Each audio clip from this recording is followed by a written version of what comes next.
আরে টুম্পা, তোর মতো মেয়ে ফেল করে গেল। ক্লাসে এত ভালো পড়া করছিস, তবুও তোর মতো মেয়ে ফেল করে গেল। আমি ভাবতেও পারছি না কি করে ফেল করলি টুম্পা। হ্যাঁ, আপনার উপদেশ শুনে ফেল করেছি স্যার। তার মানে তার মানে কি বলতে চাইছিস কি তুই?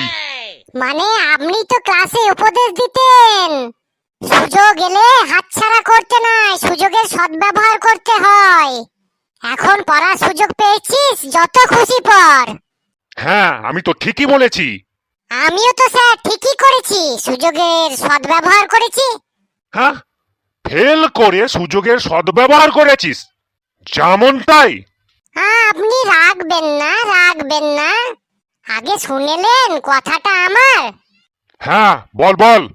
বাবা বলছিল বাবা বলছিল এবার পাস না করতে পারলে আমার বিয়ে দিয়ে দেবে। তাই আমিও ভাবলাম, ভেবে দেখলাম এত বড় সুযোগের অফার তো হাতছাড়া করি কেমনে। উড়িয়ে বাপ রে বাপ, এতটুকু মেয়ের পেটে এত বুদ্ধি। শোন শোন, তোদেরকে একটা প্রশ্ন শোধাইব, যে সঠিক উত্তর দিতে পারবি প্র্যাকটিক্যালে তাদের বেশি নম্বর দেবো। ঠিক আছে স্যার, পরীক্ষার মতোই প্রশ্ন করুন, উত্তর ভুল হোক চাই ঠিক, ধমকাতে পারবেন না, দরকার হলে নম্বর কেটে দেবেন। আচ্ছা ঠিক আছে, লে তাই হবে।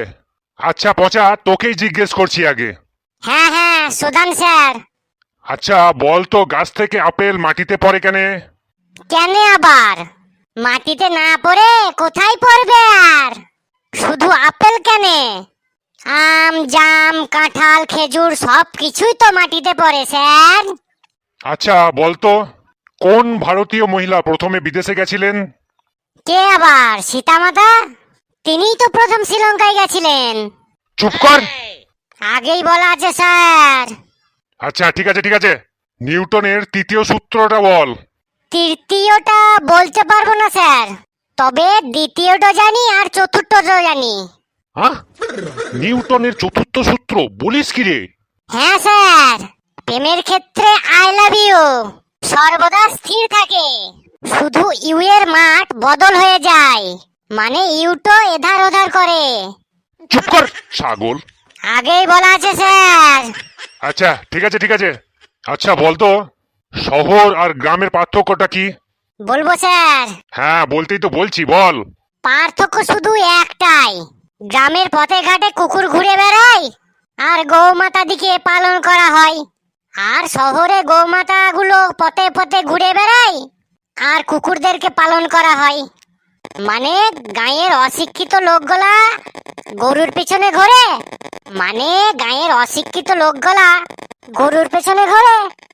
আর শহরের শিক্ষিত লোকগুলা কুকুরের পেছনে ঘোরে। আচ্ছা বলতো, অনাথ আশ্রম আর বৃদ্ধা আশ্রমের মধ্যে তফাৎটা কি? অনাথ আশ্রম মানে যাদের কেউ নাই সেই সব বাচ্চারা থাকে, আর বৃদ্ধাশ্রম মানে হচ্ছে যাদের সবাই আছে, সেই সব বড়লোক ঘরের বুড়ো বুড়িরা থাকে, এই আর কি। এই তো ঠিক বলেছিস। আচ্ছা শোন, এবার আসছি বাংলা ব্যাকরণের প্রশ্নে, ঠিক আছে? সে বাসন ধুচ্ছে আর তাকে বাসন ধুতে হচ্ছে, এই দুটি বাক্যের মধ্যে পার্থক্য কি? বলছি স্যার, প্রথম বাক্যের কর্তা অবিবাহিত, তার লেগে নিজের বাসন নিজেই ধুচ্ছে, আর দ্বিতীয় বাক্যের কর্তা বিবাহিত, কিন্তু বইয়ের চাপে কর্তাকে বাসন ধুতে বাধ্য করছে। হ্যাঁ, বান্দর সব।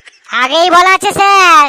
আচ্ছা ঠিক আছে লে, বাঙালিদের বিয়ের কার্ডে বিয়ের বাড়িতে প্রজাপতি কেন ব্যবহার করা হয় বলতো দেখি?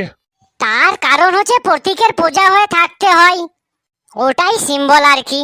আচ্ছা, এবার আমার শেষ প্রশ্ন, পালকির গান কোন কবির লেখা? মিতা চ্যাটার্জি স্যার। মিতা চ্যাটার্জি? হ্যাঁ স্যার, ওটা রাইট অ্যান্সার। ওই গানটা আমার পুরোই মুখস্থ আছে। কই ক লাইন বলতো? হাই পালকিতে বউ চলে যায় যায় রে, শরমে মন ভরে যায়, দিন তাক তাক টি তাক টি তাক দিন তাক তাক তা।